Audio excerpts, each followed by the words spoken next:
दर्शकबिन नमस्कार। तपाईले देखिरहनु भएको दृश्य हो कन्काई नगरपालिका 4 झापामा रहेको मेरीगोल्ड इंग्लिश स्कुलको।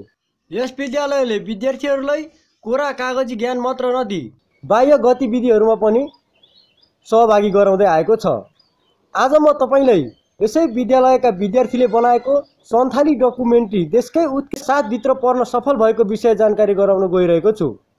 यस विद्यालयमा कक्षा 9 मा अध्ययनरत छात्रा तितिक्षा ढकालको निर्माण तथा निर्देशनमा कक्षा 9 कै सन्दीपा मैनाली, आर्जु कटेल, ग्रीष्मा चुडाल, अरुण खड्का, यसैगरी कक्षा 10 का सृजन ढकाल, दीक्षा भेटवाल, सौगात गर्दौला, लक्ष्मी ओडारी, कक्षा 8 का प्रिन्सा तिमसिना, आयुष्मा खनाल र विवेक पौडेलको भिडियो सुटिङ, मिक्सिङ, निर्देशन लगायतमा सन्थाल डकुमेन्ट्री तयार गरेका छन्। सन्थाल विषयको यस डकुमेन्ट्रीको झापा गाउँपालिका र कन्काई नगरपालिका भित्रका सन्थाल बस्तीहरूमा गएर छानबिन गरिएको र विश्वमा भइरहेको चर्को जलवायु परिवर्तनका कारण सन्थाली समुदायमा कस्तो प्रभाव परिरहेको छ भन्ने कुरा देखाइएको छ। यो डकुमेन्ट्री नेपालमा आयोजना गरिने हिमालयन फिल्मी फेस्टिभलमा प्रदर्शन हुने र विश्व जलवायु परिवर्तनको शिखर सम्मेलनमा समेत प्रदर्शनका लागि छनौटको चरणमा रहेको छ। हालसम्म विद्यार्थीहरूले फिल्म निर्माणसँग सम्बन्धित तालिम लिएर आफै फिल्म निर्माण समेत गरेको सम्भवतः झापाको यो पहिलो घटना भएको दाबी छ। डकुमेन्ट्रीका लागि ब्रिटिस काउन्सिलले एक साताको तालिमको साथै 1,50,000 रुपियाँ फन्ड समेत प्रदान गरेको र यसका लागि देशभरबाट लिएको आवेदनबाट उत्कृष्ट 10 विद्यालयहरूलाई छनौट गर्दा झापाको झापा मेरीगोल्ड समेत छनौट हुन सफल भएको बताइएको छ। यसअघि पनि झापा मेरीगोल्डकै विद्यार्थीहरूले कसरी फिल्म निर्माण गरिन्छ भन्ने विषयमा खोज अनुसन्धान र तालिमपछि ब्रिटिस काउन्सिलकै सहयोगमा 2 लाख रुपियाँ मूल्य बराबरको फिल्म निर्माणसँग सम्बन्धित सामग्रीहरू समेत विद्यार्थीले प्राप्त गरिसकेका छन्।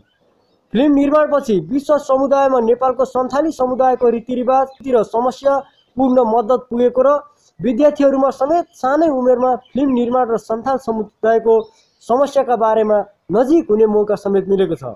यसै विषयमा थप जानकारी यही भिडियोबाट तपाईहरुले लिन सक्नुहुनेछ।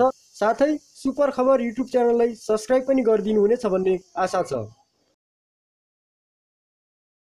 र ब्रिटिस काउन्सिलले समय समयमा विभिन्न किसिमका कार्यक्रमहरू ल्याइरहेको हुन्छ। तीमध्येको एउटा कार्यक्रमको रूपमा रहेको छ यो फिल्म मेकिङ प्रोजेक्ट। र यो स्पेसल्ली फिल्म भन्ने बित्तिकै हाम्रो दिमागमा लामो अवधिको र अलिकति स्टोरी टाइपको त्यस्तो मुभी हुन्छ भन्ने हुन्छ। तर सानो विशेष गरी 16 वर्षदेखि मुनिका बालबालिकाहरूलाई फिल्म जगतमा अथवा फिल्म सेक्टरमा उनीहरूलाई लाग्नका लागि प्रोत्साहन गर्न र यो फिल्म सेक्टर पनि कुनै बालबालिकाको लागि पछि गएर एउटा प्रोफेसन बन्न सक्छ भन्ने उद्देश्यले इच्छुक बालबालिकाहरूलाई यसमा सानैदेखि उनीहरूलाई किसिमको ज्ञान दिनका लागि यो एउटा कार्यक्रमको आयोजना गरिएको हो।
यो मुभीको बारेमा र यो मुभीको जर्नीको बारेमा चाहिँ म विस्तृत रूपमा जानकारी गराइदिनका लागि तितिक्षा ढकाल स्क्रिप्ट राइटरलाई म अनुरोध गर्न चाहन्छु। धन्यवाद।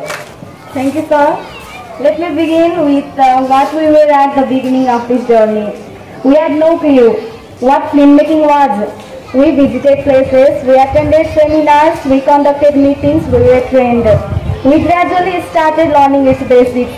There, our mentors taught us essential about filmmaking. They taught us that coordination is the key to the filmmaking progress. They taught us camera movement, editing, lighting, shooting, etc. After we were trained, we utilized our new skill in making Bethany. You guys may not know that before this Santhal, we made a film Bethany. Bethany was our first film project. While shooting there, we had a lot of hurdles and challenges. Our script got changed on this spot. While field visiting, there was heavy rain. We got wet and all soaked up. Our camera movements, camera equipments were wet, and there were hurdles at that time. But still, we made a film and we were successful that time. After a very long time period, Sagar sir gave us opportunity about filmmaking project which was held by COP26 Filmmaking in Scotland about climate change. He asked every one of us to write a script, either fictional or documentary. I immediately thought about Santhals. Santhals were those who were troubled by climate change. I wrote a script very carefully along with data collection, details their past and present, the effects of climate change on them. Then my mentor from Kathmandu selected my script for the COP26 project. I was more than happy. We immediately wanted to shoot from the next day, but suddenly it rained. We were facing hurdles again. It suddenly rained for next 7 days. It was again being hard for us to shoot, but however we managed. Our team worked a lot to make the work done. British Council funded 1,50,000 rupees. I would like to thank a lot for that. For the script I had written, we visited many Santhals and made good memory, learned their culture and ethics. They are really honest and cheerful, but they are getting troubled by this climate change. After we shot all our shots, we began editing them after 6 hours in front of the screen. We made our first draft. It wasn't good enough. Mentors complimented on them. It wasn't good enough. We did it again, added many new clips. We did the shots again. Lastly, we narrated, captioned and did final touch and submitted it to the COP26 festival. Also, grabbing another opportunity, I would like to tell you that the same film has been sent in another film festival in Nepal itself, that is called KIMFF. It is in Kathmandu. It is known as Kathmandu Into Flames Mountaineering Film Festival. Our film will be being screening there also. Thank you very much. Diksha Rakal. She is a film producer, script writer, and her script was selected at first, and we have started to make a documentary. आज हामीसँग पत्रकार साथीहरू हुनुहुन्छ। म यो project के हो र हामीले के गर्दैछौँ भन्ने कुरा थोरै मैले यहाँ जोड्न चाहेँ। विद्यालयमा विद्यार्थीले कसरी सिक्छन् भन्ने कुरालाई एउटा अन्तर्राष्ट्रिय स्तरमा कसरी लर्निङ भइरहेको छ भन्ने कुरालाई इन्टरनेसनल डाइमेन्सन पनि जोडेर जान सकिन्छ कि भनेर हामीले खोजीहरू गर्दै जाँदाखेरि ब्रिटिस काउन्सिल त्यस्तै गरेर इन्टो फिल्म लगायतका संस्थाहरूसँग हामीले सहकार्य गर्ने मौका पायौँ र याभन्दा अगाडि नै हामीलाई गत वर्ष 2076 मा ब्रिटिस काउन्सिल र युके मा रहेको इन्टो फिल्म त्यहाँको ठुलो फिल्म कम्पनी हो, फिल्म इन्डस्ट्री हो, त्यसले हामीलाई 2 लाख बराबरको फिल्म बनाउने सम्पूर्ण सामग्रीहरू उपलब्ध गराएको थियो। 2 वर्ष अगाडिबाटै हामीले यो यात्रा सुरु गरेका थियौँ र यसपालि आएर फेरि हामीले अर्को प्रपोजलमा सहभागी हुने अवसर प्राप्त गर्यौँ। देशभरिबाट जम्मा 7वटा विद्यालयहरू मात्रै यसमा छनौट भएका हुन्। यो हामी एउटा ग्रामीण क्षेत्रमा रहेर अनि राष्ट्रिय स्तरमा चाहिँ प्रतिस्पर्धा गर्न सक्ने विद्यालय मा छनौट हुन पाएकोमा म आफैलाई गौरव भएको महसुस गर्दछु र सम्पूर्ण साथीहरूलाई म धन्यवाद दिन चाहन्छु। र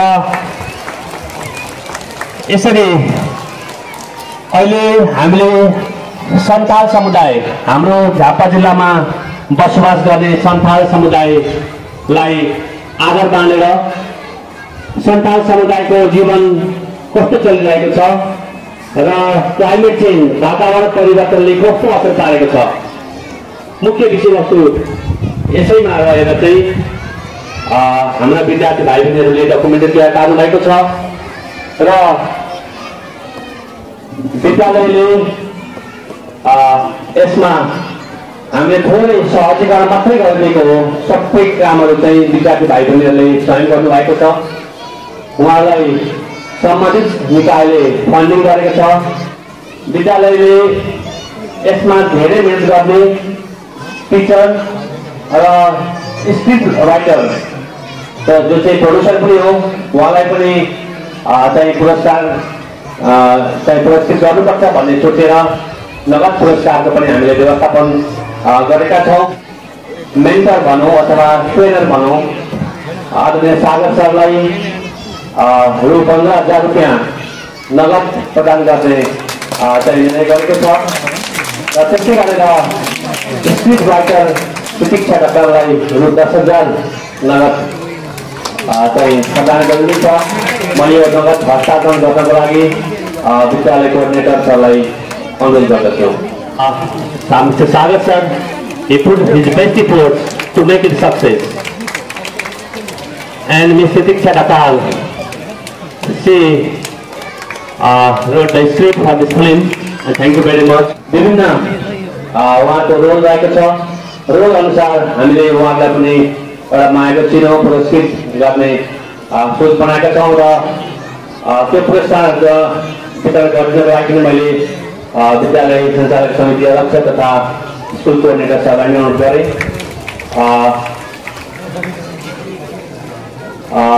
स्टुडेन्ट्स प्लिज क्वाइट फ्रन्ट, गरी अगाडि आउनुहोला। मिस कृष्ण सुडाल,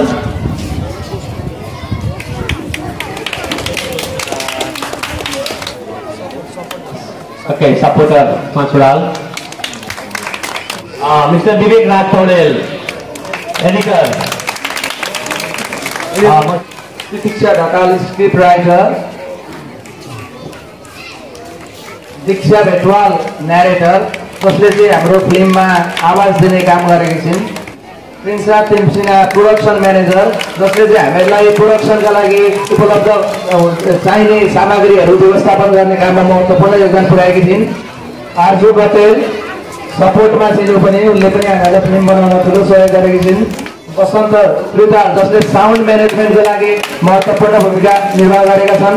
अरुण खड्काले पनि बसन्त र अरुण खड्काको दुवैजनाको साउन्ड पर्सन नै महत्त्वपूर्ण भूमिका थियो। स्वर्गत गर्तौला, जसले एसिस्टेन्ट डिरेक्टरको भूमिका निर्वाह गरेका थिए। Sandipa Mainali, she is director of this movie, जसले चाहिँ फिल्मलाई राम्रो बनाउनका लागि डिरेक्टरको भूमिका निर्वाह गरेकी थिइन्। लक्ष्मी ओडारी क्यामेरा पर्सनको रूपमा, उनले क्यामेरा पर्सन, हाम्रो मेन क्यामेरा पर्सन हुन्थ्यो, उहाँलाई सपोर्ट गर्ने काम गरेका थिए। सुजन ढकाल, उनी पनि क्यामेरा पर्सनकै रूपमा थिए। Ayushma, also she is in support. Okay, finally Sagar sir, give up a big hand for him. Then you should be ready for photography. Okay, thank you very much. यो अहिले तयार भएको मुभी कस्तो बन्यो त? हामीले तत्काल हेर्न पाउने अवस्थामा छैनौँ, किनभने यो प्रतिस्पर्धामा गएको छ। तर स्कटल्यान्डमा हुँदै गएको वातावरण सम्बन्धी विश्व वातावरण सम्मेलनमा चाहिँ प्रदर्शन हुने सक्ने अवस्थामा पुगेको छ र काठमाडौँमा भइरहेको अर्को फिल्म फेस्टिभलमा पनि यो प्रतिस्पर्धा भएको छ र यसलाई प्रतिस्पर्धाबाट आएपछि सबै विद्यार्थीलाई पनि हामी देखाउनेछौँ। ओके, धन्यवाद सबैजनालाई।